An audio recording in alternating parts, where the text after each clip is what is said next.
Hello दोस्तों, आप सभी लोगों का फिर से स्वागत है हमारे यूट्यूब चैनल स्टडी समागम पर। देखिए साथियों, आज के इस वीडियो में मैं चर्चा करने वाला हूं राजस्थान चिकित्सा विभाग भर्ती 2023 के विषय में। देखिए साथियों, आज के इस वीडियो में मैं आप लोगों के लिए एएनएम वाले कैंडिडेट, नर्सिंग ऑफिसर वाले, फार्मासिस्ट, एलटी, आरटी, इसके अलावा जो हमारे अदर कैडर के कैंडिडेट हैं उन सभी के लिए एक ऐसा अपडेट लेके आया हूं दोस्तों, जिसको सुनकर के आपको कहीं ना कहीं ऐसा देखने को मिलेगा कि हमारे विभाग की तरफ से हमको राहत देखने को मिली है। ठीक है ना। यानी कि वैसे तो अभी तक आप लोगों के साथ आपके इस विभाग ने कोई कमी नहीं छोड़ी है, लेकिन साथियों अब कहीं ना कहीं हमको एक राहत वाला बिंदु इस विभाग की तरफ से देखने को मिला है। यानी कि एक तरह से समझ सकते हैं खुशखबरी वाली अपडेट दोस्तों हमारे सामने आई है। वो अपडेट दोस्तों मैं अभी आप लोगों तक पहुंचाता हूं, बस वीडियो को बिना स्किप किए एंड तक देखिएगा। और दोस्तों यदि चैनल पर पहली बार विजिट करें तो प्लीज़ चैनल को सब्सक्राइब भी कर दीजिएगा और वीडियो को लाइक करके अपने दोस्तों के साथ शेयर भी कर दीजिएगा।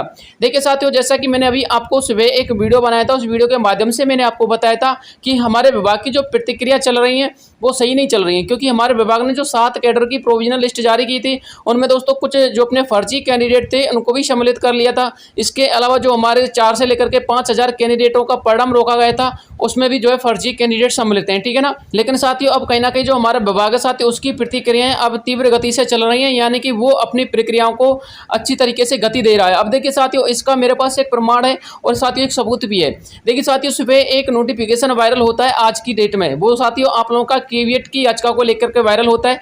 देखिए साथियों, जो आपके लिए अपडेट थी, जो खुशखबरी वाली अपडेट थी दोस्तों, वो यही अपडेट थी कि जो हमारा विभाग है साथियों यानी कि चिकित्सा विभाग, उसने अपने हाईकोर्ट में केवीएट याचिका यानी कि केवीएट फाइल कर दिया है। अब देखिए साथियों, बहुत सारे अभ्यर्थी तो केवीएट को लेकर के चिंतित हो रहे थे और बहुत सारे अभ्यर्थी केवीएट का अर्थ ही नहीं समझ पा रहे थे। तो देखिए साथियों, मैं आपको बताना चाहूंगा, यदि आप लोग मेरे पुराने सब्सक्राइबर रहे होंगे तो साथियों आपको पता होगा जब हमने हाईकोर्ट एलडीसी वाले कैंडिडेट्स के लिए केस लड़ा था, यानी कि जब केस फाइल किया था तो दोस्तों उस समय हाईकोर्ट एलडीसी वाले जो अपना वैकेंसी आई थी, उन वैकेंसी में जो हाईकोर्ट की एग्जाम सेल थी साथियों, उस हाईकोर्ट की एग्जाम सेल ने केवीएट याचिका ऑलरेडी फाइल कर रखी थी।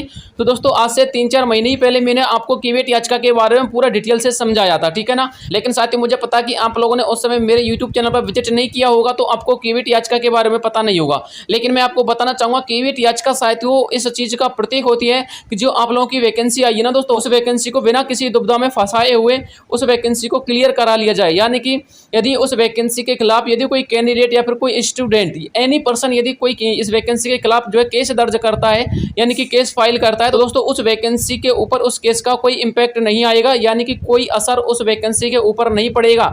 यानी कि जो स्टे वाले प्रोग्राम होते हैं ना, कभी कभी क्या होता है कोई केस फाइल कर देता कोई कैंडिडेट या फिर कोई पर्सन, तो दोस्तों हमारे गवर्नमेंट के नियमों के अकॉर्डिंग हमारी उस वैकेंसी पे स्टे लग जाता है, जिसकी वजह से साथियों स्टे से बचाने के लिए, उस भर्ती को कंप्लीट कराने के लिए ये केवीएट याचिका फाइल की जाती है। अब साथियों मैं आपको बताना चाहूंगा, जो हमारे राजस्थान में जितनी भी गवर्नमेंट वैकेंसी आती हैं उन सभी गवर्नमेंट वैकेंसी में दोस्तों 99% गवर्नमेंट वैकेंसी में साथियों जब आपका एग्जाम होता है ना दोस्तों, तो एग्जाम होने के बाद ही एग्जाम सेल साथियों आप लोगों के लिए एक केवीएट याचिका फाइल कर देती है हाईकोर्ट में, ताकि दोस्तों ये जो वैकेंसी हो उन वैकेंसी के ऊपर कोई ज्यादा इफेक्ट ना आए किसी कैंडिडेट का या फिर किसी की याचिका का, या फिर कोई ज्यादा दुविधा में वैकेंसी ना जाए, ये वैकेंसी सारी समस्याओं को झेलते हुए जो है क्लियर हो जाए, यानी कि कंप्लीट हो जाए। ठीक है ना। तो साथियों इसीलिए ये केवीएट याचिका फाइल की जाती है।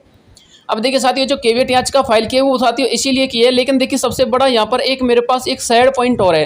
देखिए साथियों सैड पॉइंट कौन सा है? सैड पॉइंट ये है दोस्तों, क्योंकि जो हमारा विभाग है दोस्तों उसको ये केवीएट आज से 3-4 महीने पहले ही फाइल कर देनी चाहिए थी, यानी कि हमारे विभाग ने दोस्तों ये केवीएट भी फाइल नहीं की थी। बड़ी मतलब शर्मिंदगी की बात है, क्योंकि साथियों यदि विभाग केवीएट फाइल नहीं कर रहा है और यदि इससे पहले कोई कैंडिडेट इस पर केस लगा देता, कोई जो स्टूडेंट इस वैकेंसी पे केस लगा देता, तो साथियों इस वैकेंसी पर अस्थायी रूप से स्टे लग जाता, यानी कि ये वैकेंसी कंप्लीट नहीं होती। लेकिन साथियों जल्दी नहीं तो देर ही से सही, यदि विभाग को अब जाके याद आई है इस केवीएट की, तो साथियों अब सही, यानी कि हमारे विभाग ने इस केवीएट याचिका को कम से कम फाइल तो कर दिया है।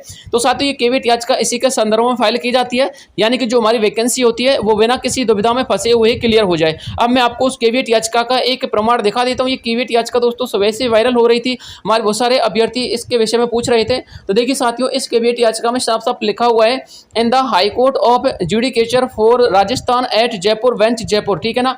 देखिए साथियों एसवी सिविल रिट पिटीशन का यहाँ पर नंबर दिया होता है, और साथियों any person versus the state of Rajasthan and others, यानी कि यहाँ पे साफ साफ लिखा हुआ जो एनी पर्सन के समक्ष और इसके विपरीत में यदि कैंडिडेट इसके लिए रेट लगाता है, यानी कि इस वैकेंसी पे रेट फाइल करता है या फिर किसी भी प्रक्रम को लेकर के स्टे लगाता है, वो चाहता है कि ये वैकेंसी क्लियर ना हो, तो दोस्तों इसके खिलाफ अब कोई कार्रवाई नहीं होगी। ये वैकेंसी क्लियर होगी और सभी को नियुक्ति भी मिलेगी और साथ ही नियुक्ति मिलने के बाद ही उस कैंडिडेट की जो सुनवाई होगी उसके अकॉर्डिंग फैसला लिया जाएगा, ठीक है ना। अब देखिए साथियों, जो अपडेट हमको मिली है खुशखबरी वाली अपडेट क्यों है, क्योंकि साथियों जो हमारा विभाग है चिकित्सा विभाग, दोस्तों आपकी इन वैकेंसी को कंप्लीट करा के ही रहेगा। यदि वो इन वैकेंसी को कंप्लीट कराने के मूड में नहीं होता तो दोस्तों वो विभाग इस कैविएट को फाइल नहीं करता, ठीक है ना। समझ में आ गया होगा, यानी कि विभाग ने यदि कैविएट फाइल किया तो दोस्तों ये वैकेंसियां कंप्लीट होंगी और आप लोगों की नियुक्ति भी होगी। यदि ये गवर्नमेंट बदलती है या फिर नहीं बदलती है तो दोस्तों इससे आप लोगों की वैकेंसी पे कोई इंपैक्ट नहीं आएगा, यानी कि आप लोगों की वैकेंसियां हाउ एनी कंडीशन में कंप्लीट होकर रहेंगी। इसलिए साथियों आप लोगों के लिए एक कहीं ना कहीं गुड पॉइंट है, या फिर ऐसा समझ सकते हैं साथियों गुड न्यूज आप लोगों के लिए साबित हुई है ये कैविएट याचिका। तो साथियों इस कैविएट याचिका में आप लोग पढ़ सकते हैं, ये कैविएट याचिका में साफ साफ यहाँ पर भी लिखा हुआ है, देखिए provisional select list of female health worker list dated 6/10/2023 को इनकी आई थी। उसके बाद and provisional select list of nursing officer वाले कैंडिडेट की 7/10/2023 को आई थी, issued by state institute of the health and family welfare Jaipur. यानी कि आप लोग की प्रोविजनल लिस्ट के संबंध में यदि कोई कैंडिडेट कोई याचिका या कोई रिट फाइल करता है, ठीक है ना, कोई केस डालता है अपने हाई कोर्ट के अंदर, तो दोस्तों उसके केस की सुनवाई से हमारे इस प्रोविजनल लिस्ट पे कोई इंपैक्ट नहीं आएगा। आप लोगों की जो प्रोविजनल लिस्ट फाइनलाइज कर दी गई है वही रहने वाली है। यदि इसमें कोई बदलाव होता है तो विभाग खुद ही बदलाव कर सकता है, ठीक है ना। इसके अलावा साथियों आप लोगों की एक रिट पिटीशन और जो है दायर की गई थी इससे पहले भी, वो सेम टू सेम यही रिट पिटीशन थी। साथियों उस रिट पिटीशन में आपके नर्सिंग ऑफिसर वाले कैंडिडेट, एएनएम वाले कैंडिडेट, फार्मासिस्ट वाले कैंडिडेट को सम्मिलित किया गया था, लेकिन हमारे साथियों इस रिट पिटीशन में ईसीजी कैंडिडेट और डेंटल टेक्नीशियन वाले और एआरजी यानी कि नेत्र सहायक वाले जो कैंडिडेट हैं उनको भी सम्मिलित किया गया है। साथ ही ये जो कैविएट याचिका लगाई है वो याचिकाकर्ता कौन कौन से वो भी आप देख सकते हैं। यहाँ पे लिखा हुआ है humble applicants through Sitanshu Sharma, Siddhant Jain, Darsh Pareek, assistants to advocate general, ठीक है ना। तो साथियों इन्होंने ये आप लोगों की कैविएट याचिका दायर की थी। तो दोस्तों कहीं ना कहीं आप लोगों के लिए एक पॉजिटिव न्यूज ये देखने को मिली है और साथियों आप लोगों के लिए गुड न्यूज साबित हो चुकी है, यानी कि आप लोगों की वैकेंसियां अब बिना किसी दुविधा में फंसे हुए कंप्लीट हो जाएंगी। अब तो साथियों बस आप लोग इंतजार कीजिए कि आप लोगों की नियुक्तियों के आदेश कब तक पारित हों, यानी कि जो आप लोगों की अंतिम चयन सूची वो कब तक आएगी और इसके अलावा आपके कब तक नियुक्ति के आदेश जारी होंगे। वैसे साथियों आप लोगों का यह पूरा का पूरा जो प्रक्रम है लगभग 1 से लेकर के 2 महीने में कंप्लीट हो जाएगा। और साथियों जहां तक उम्मीद है कि आचार संहिता जैसी हटेगी, यानी कि आचार संहिता हटने के 1 महीने के अंतर्गत दोस्तों आप लोगों को नियुक्ति भी मिल सकती है, पूरे चांस हैं, ठीक है ना। तो यही अपडेट थी दोस्तों जिसके विषय में आप लोग जानना चाहते थे और आप लोगों के संदर्भ में यही एक गुड न्यूज वाली अपडेट थी जिसे मैं आपको बताना चाहता था, ठीक है ना। यदि इसके अलावा कोई भी अपडेट आती है तो मैं आपको तुरंत वीडियो प्रोवाइड करवा दूंगा। इसके लिए आपको हमारे चैनल को सब्सक्राइब करके हमारे चैनल का पार्ट बन जाना है, ठीक है ना। मिलता हूं आपसे नेक्स्ट वीडियो में किसी नई अपडेट के साथ, तब तक के लिए जय हिंद जय भारत।